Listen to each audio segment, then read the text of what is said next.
Hello students, आज हम शुरू करते हैं संख्या पद्धति का प्रश्नावली 1.4। ठीक है, कक्षा 9 का। और जिन बच्चों ने ये चैनल सब्सक्राइब ना किया हो, पहले वो चैनल को सब्सक्राइब कर लें। केसराम मैथ्स क्लास, ये हमारा यूट्यूब चैनल है, ताकि आपको जो वीडियोज़ हैं टाइम टू टाइम मिलते रहें। चलिए शुरू करते हैं अपना प्रश्नावली 1.4। इसमें आपको हम कराएंगे उत्तरोत्तर आवर्धन प्रक्रम, यानी कि process of successive magnification. Magnification मतलब आपको ये तो पता होगा, जैसे आप उसमें मोबाइल में जूम करते हो तो इसमें भी सब जूम करना पड़ता है, तो इसी प्रकार से ये करने पड़ते हैं।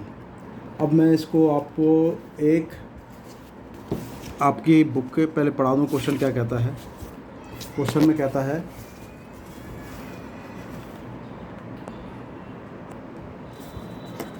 क्वेश्चन में यह कहता है उत्तरोत्तर आवर्धन करके संख्या रेखा पर 3.765 को दिखाइए। तो कैसे दिखाएंगे? इसमें हम आपको एक उदाहरण के से बताते हैं। पहले जैसे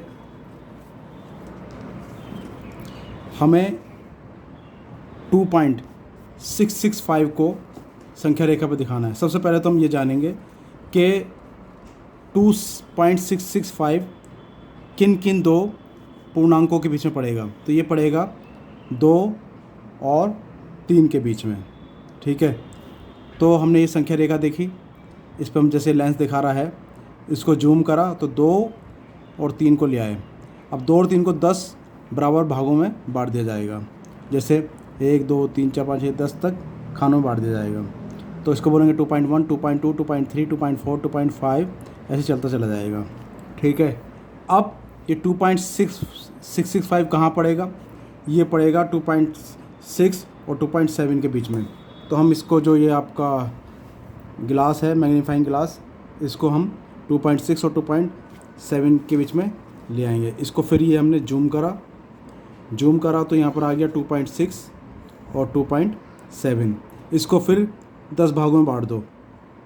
2.61 2.62 2.63 2.64 2.65 2.66 2.67 2.68 2.69, तो 10 भागों में बराबर भागों में बांट दिया।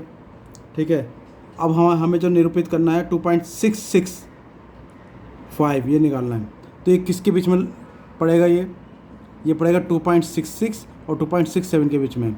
तो यहाँ हम एक बार फिर इसको जूम करके ले आएंगे। ठीक है, तो 2.66 और 2.67 के बीच में ये हमने इसका वो रख लिया जूम करने के लिए लेंस को। अब इसको हमने फर्दर एक्सटेंड करा तो क्या हुआ? यहाँ तो लिख दिया 2.66, यहाँ लिख दिया 2.67। ठीक है, अब इन दोनों के बीच का जो ये स्पेस है, इसको भी 10 बराबर भागों में बांटेंगे। तो उसको क्या लिखेंगे? अब ये था 2.66 तक तो हमने दिखा दिया था, 66 है, तो उससे नेक्स्ट आएगा 2.661 2.662 2.663 2.664 2.665 2.66 666 2.667 2.668 2.669। हमें क्या बताना था? 2.665। तो इस पॉइंट को हमें दर्शाना था, जो कि हमने दर्शा दिया। ठीक है, एक आवर्धन शीशे की सहायता से संख्या रेखा पर संख्याओं के निरूपण को देखने के इस प्रक्रम को उत्तरोत्तर आवर्धन प्रक्रम कहते हैं। ये तो हुआ एक आध हम एग्जाम्पल और ले लेते ताकि आपको और बेहतर तरीके से समझ में आ जाए। यहाँ में दर्शाना है 5.37777। चलिए जी, तो ये तो एक तो सबसे पहले ये पता होना चाहिए कि किन दो पूर्णांकों के बीच में पड़ेगा। ये 5 और 6 के बीच में पड़ेगा। ठीक है, तो 5 और 6 के बीच में 10 भागों में बांट लिया। अब उसके बाद ये कहाँ पड़ेगा? 5.3 है, 5.3 और 5.4 के बीच में पड़ेगा। इसको और हमने जूम करा। ठीक है, और इसको मैग्नीफाइंग करा। तो मैग्नीफाइंग करके हमें क्या मिला? हम ले आए 5.3 और 5.4 के बीच में। इसको 10 बराबर भागों में बांट लो। अब ये 5.31, 5.32, 5.33, 5.34, 5.35, ऐसे ही 5.36। अब जो हमारा जो है 5.3777 ये कहाँ पड़ेगा? 5.37 और 5.38 के बीच में पड़ेगा। इसको हम फर्दर इसको और जूम कर देंगे तो 5.37 को और 38 को फिर 10 भागों में बांटो और इसको लिखेंगे 5.371, 372, 372 ऐसे करके हम इसको 10 भागों में बांट लेंगे। अब ये नंबर किसके बीच में पड़ेगा? 5.377 और 5.378 इन दोनों के बीच में पड़ेगा ये। इसको फिर हमने जूम करा तो 5.377 और 5.388 को फिर 10 भागों में बांट लिया तो इसको लिखेंगे 5.3771 2। अब यहाँ पर स्पेस कम है तो एक को छोड़ के हम वैसे लिख रहे हैं 0.3773, 5.3775, 5.3777 तो इस 0.77 आ गया। अब हमें दिखाना है एक और 7 दिखाना है, ठीक है। तो हम देख रहे हैं ये आएगा 8 और ये आएगा तो हमारा ये 5.3377 ये थोड़ा सा इस जगह पड़ जाएगा, ठीक है, क्योंकि अभी चल ही रहा है। थोड़ा सा और आगे इसको दिखा देंगे। चलिए अब हम प्रश्न वाले 1.4 का पहला प्रश्न करने की कोशिश करते हैं। क्या कहता है इसमें? प्रश्न 1, उत्तरोत्तर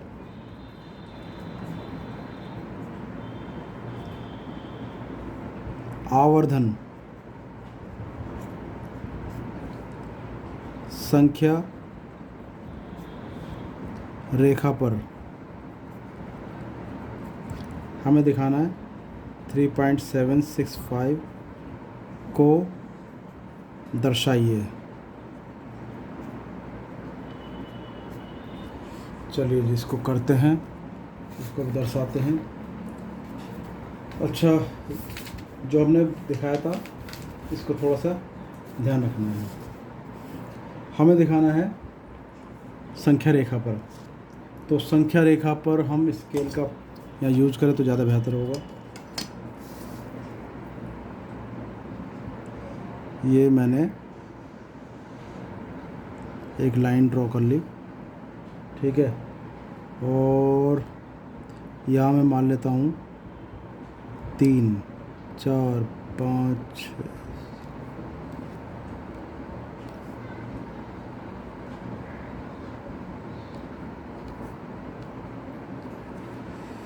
चलिए जी, ठीक है। अब सपोज मैंने यहाँ मान लिया 3 या इसके ऊपर लिख लेते 3, ठीक है, और यहाँ आ गया 1 2 3 4 5 6 7 8 9 10, यहाँ आ गया जी 4, ठीक है। इसको अब हम क्या काम करेंगे? बराबर और 10 भागों में हमने बांट लिया 3 और 4 को इस संख्या रेखा पर। इसको लिखेंगे 3.1, 3.2, 3.3, 3.4, 3.5, 3.6, 3.7, 3.8, 3.9 और ये 9 के बाद 4 आ जाएगा, ठीक है। हमें जो दिखाना है वो 3.765 को दिखाना है, ठीक है। इसको मैं रेड से कर देता हूँ ताकि आपको दिखता रहे, इसको दिखाना है। अब 3.7 कहाँ पर पड़ेगा? ये पड़ेगा हमारा इसके और इसके पीछे पड़ेगा, ठीक है। तो इसको हम फिर ऐसे कर देंगे, 10 बराबर भाग पहले खींच लो यहाँ पर ताकि बार बार हमें दिक्कत ना हो। तो ये खींच लिया हमने, ये यहाँ से यहाँ तक 1 2 3 4 5 6 7 8 9 10। तो ये जो हमारा पॉइंट था 3.7 और 3.8 के बीच में पड़ रहा था, तो इसको यहाँ 3.7 को यहाँ लिखो, यहाँ ऐसे ड्रॉ कर लो और इसको यहाँ हमने मैग्नीफाइंग कर दिया, आवर्धन कर दिया इसका। तो इसको तो लिखा मैंने 3.7 और इसको लिखा 3.8। अगर ये 3.7 है तो ये क्या होगा 3.71, 3.71, 3.72, ये 3.73, 3.74, ऐसी 5, 3.76, 3.77, 3.78, 3.79। तो इसको हमने यहाँ तक जूम कर दिया, आवर्धन कर दिया इसका। अब ये कहाँ पड़ेगा? अब ये पड़ेगा 3. हमें निकालना है 76, ठीक है। तो ये पड़ेगा 76 कहाँ पर है? इसके और इन दोनों के पीछे पड़ेगा, ठीक है। तो इसको फिर हम 10 नंबर खींच लेंगे।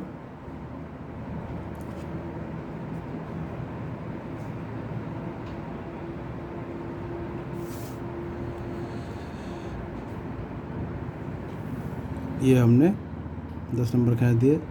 1 2 3 4 5 6 7 8 9 10 और ये आ गया।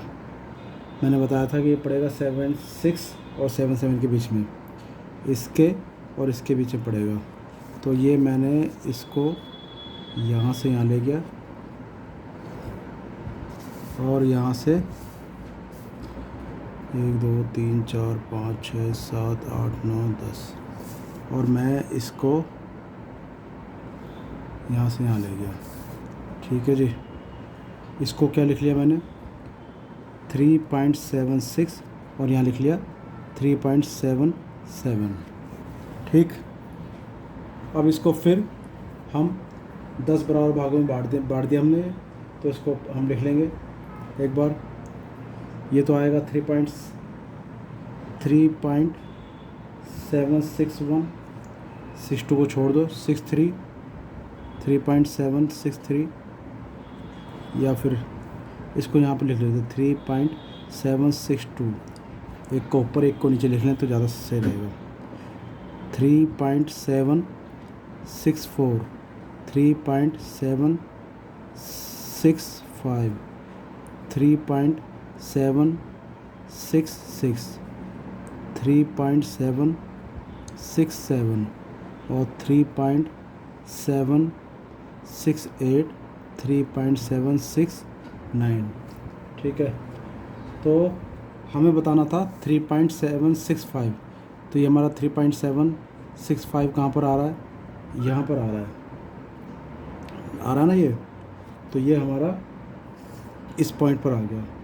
तो यहाँ से लेके हम इसके बीच में इसको ऐसे ड्रॉ भी कर सकते हैं कि भैया ये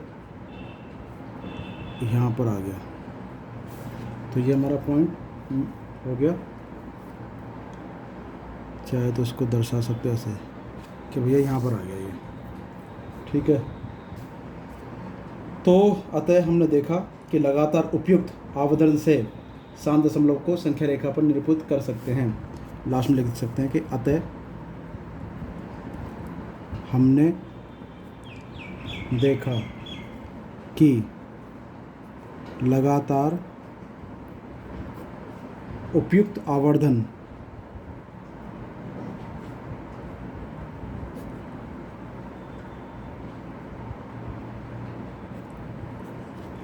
से शांत दशमलव को संख्या रेखा पर निरूपित कर सकते हैं।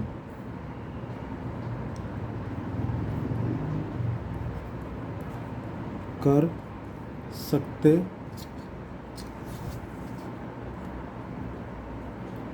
हैं। तो ये तो हमारा हो गया। अब हम करते हैं अगला प्रश्न क्या कहता है, एक बार पढ़ लेते हैं। ये कहता है 4 दशमलव स्थानों तक संख्या रेखा पर 4.26 का बार है, इसको दिखाना है, ठीक है। चलो जी, क्या दिखाना है हमें दिखाना है, चलो लिख लें, प्रश्न तो ज़्यादा बड़े रहेगा।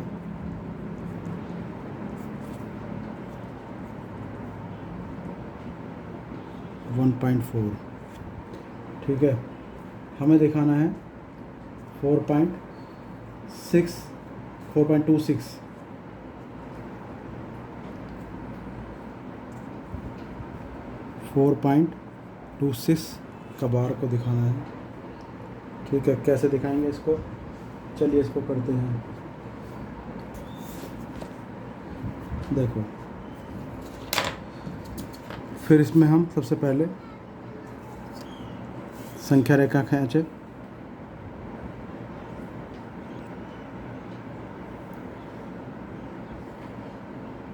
ठीक है, तो मैं इसको यहाँ दिखाता हूँ।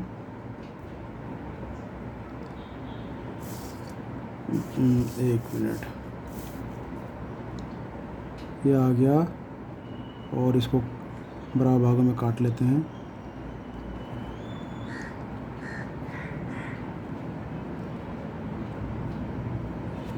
ठीक है जी, तो यहाँ मैं रखता हूँ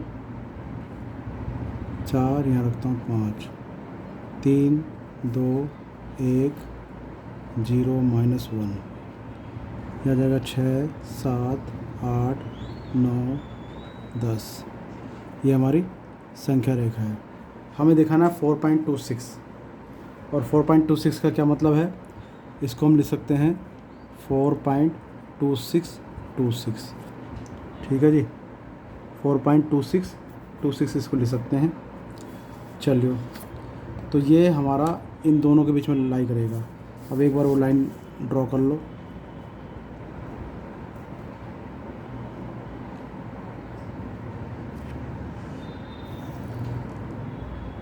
इसको हम बराबर भागों में बांट लेंगे। 1, 2, 3, 4, 5, 6, 7, 8, 9, 10। ठीक है जी, आ गया 1। अच्छा, एक काम करेंगे, ये 4 और 5 के बीच में पड़ रहा है ना, तो यहाँ लिखो 4 और यहाँ लिखो 5। अब इसको हम ऐसे शो कर देंगे, यहाँ से इसको मिला देंगे और यहाँ से इसको।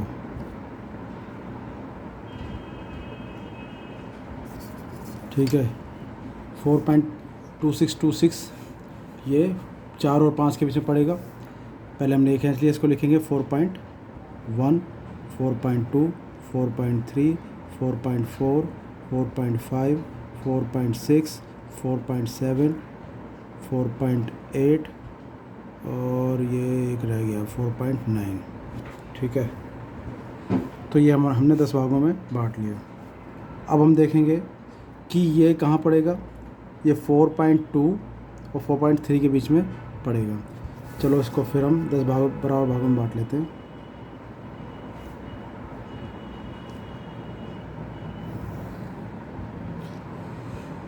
तो अगर मैं यहाँ पर करूँ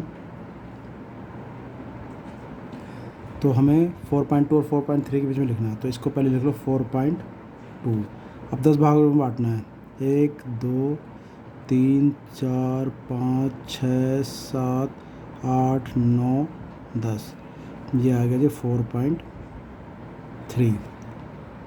अब इसको लिख लो आप 4.21, 4.22, 4.23, 4.24, 4.25, 4.26, 4.27, 4.28, 4.29। तो ये जो था हमारा 4.2 और 4.3 के बीच में आया था, तो इसको एक बार मिला देंगे और यहाँ मैं मिला दूँगा इसको।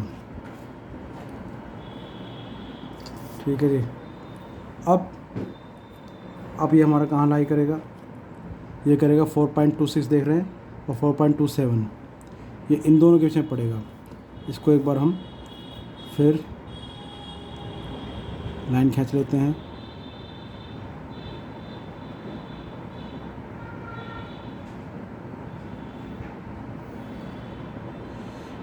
4.26 और 4.27 के बीच में पड़ेगा।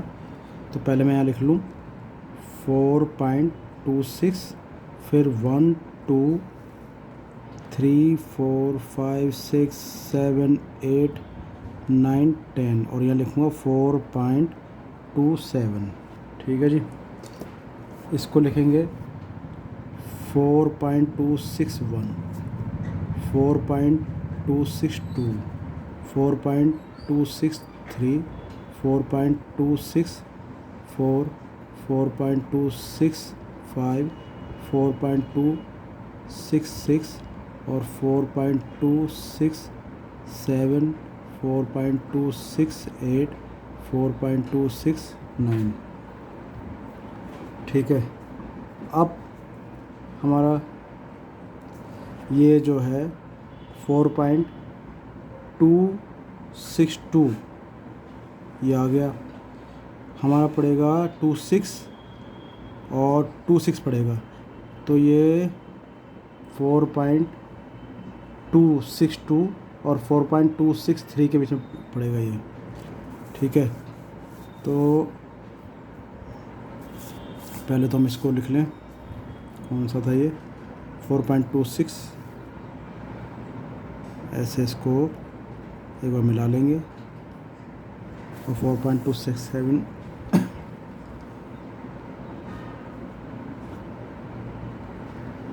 ठीक है। अब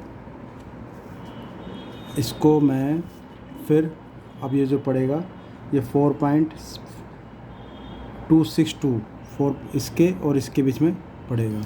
तो यहाँ मैं फिर खींच देता हूँ एक बार, फिर 10 भागों में इसको विभाजित कर देते हैं और इसको मैं बोलता हूँ 4.262 और 1 2 3 4 5 6 7 8 9 10 4.263। ठीक है जी। अब इससे इसको मिला लेंगे एक बार और यहाँ 4.263 से इसको मिला लो। तो ये आ गया हमारा 4.2621, 4.2622, 4.2623, 4.2624, 4.2625, 4.2626, 4.2627, 4.2628, 4.26 और 9। तो हमें जो लाना था वो लाना था 4.26 और 26। तो ये हमारा कहाँ पर है, ये हमारे इस पॉइंट पर है, देख रहे हैं आप, ये हमारा इस पॉइंट पर है। इस पॉइंट को मान लो P। अच्छा, इसको अब एक काम कर सकते हैं हम कि यहाँ से तो इन दोनों के बीच में डॉटेड लाइन ड्रॉ कर दो और यहाँ से इन दोनों के बीच में, वैसे तो स्ट्रेट लाइन आती है ये, पर उसके लिए थोड़ा सा हमें ये बड़ा पेपर लेना पड़ता।